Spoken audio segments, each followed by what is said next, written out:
Hello, host Eric here, host of Talking with Famous People, and I am back with another 10-minute video, this time about federal spending. And I've asked the students to write down these bullet points. They all have their pens or pencils poised in their hand, ready to write down additional notes on these, and we're ready to go.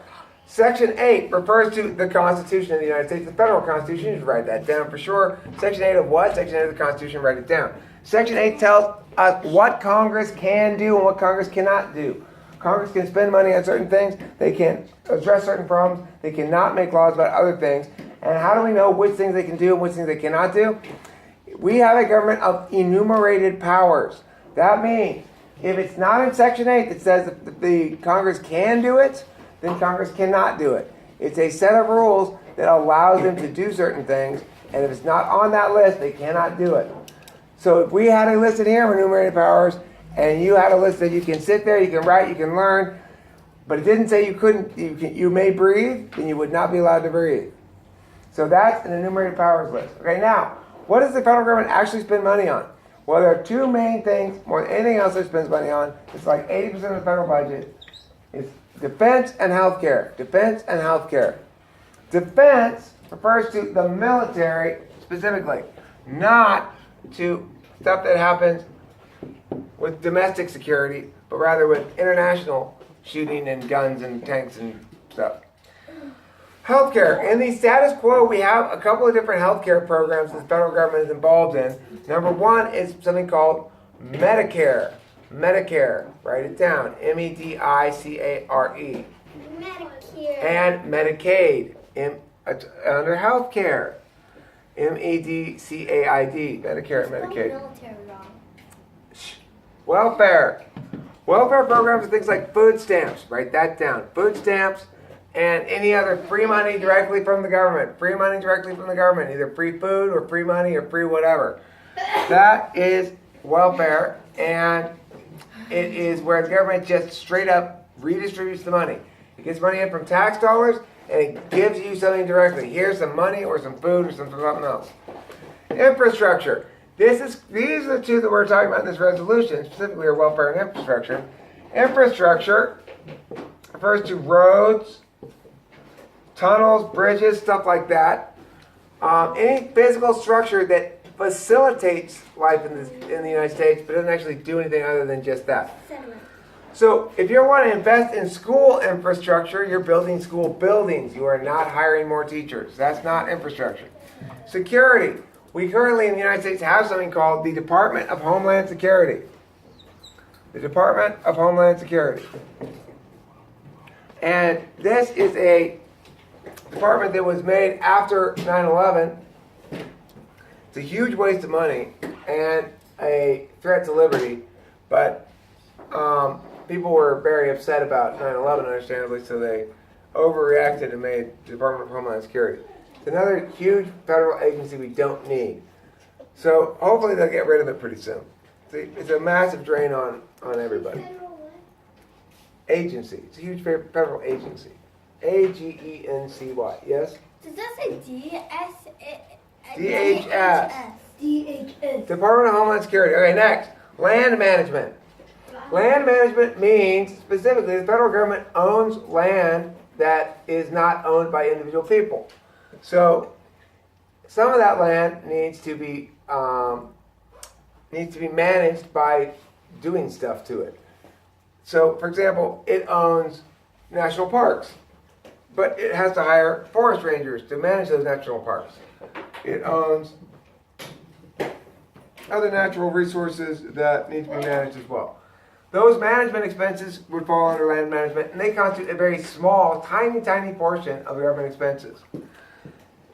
The other kind of government expenses that are like not very particularly big, but also relevant, are the kind of government expenses that are implicit in being in government. If you are a presidential candidate, you're flying all around the country. If you are a congressman and you have to travel to another country to talk to another world leader or something, well, we don't usually make congressmen pay for their own plane tickets in that regard. The federal government pays for it. And generally, the federal government has all these buildings and other things all over the country that need to be maintained and are resources for the federal government. So, are there federal buildings? Is there any federal land in Los Angeles? Yes, there are federal buildings downtown. There's federal courthouse, other kind of federal Police land. departments. No, police department's not federal. What is federal is FBI. That falls under security. What about CIA? CIA is defense. We need to distinguish between security and defense. Defense is Army, Navy, Air Force, CIA, NSA, Marines. The security is FBI. For the federal government, it's FBI and Department of Homeland Security. So it's FBI and DHS, which includes the transportation security people. All right, now let's look here at factors. When we talk about spending, we refer to it as either an entitlement. An entitlement spending, Emma, entitlement spending is when you are giving people free stuff. Okay? If the government gives people free stuff, that's an entitlement spending. That's what that's called. When the federal government is just doing its job, it's fulfilling its duty, it is mostly spending money on infrastructure and military. That's mostly what it's for. And the role of the federal government versus the states is relevant here also. The federal government is supposed to have a very limited role.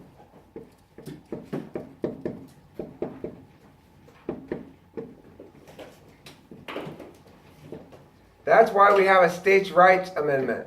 States' rights amendment. I can't see. In the states' rights amendment, it says specifically, if we didn't say the federal government does it, then that means the states are supposed to be in charge of it, or the people just are in charge of it themselves.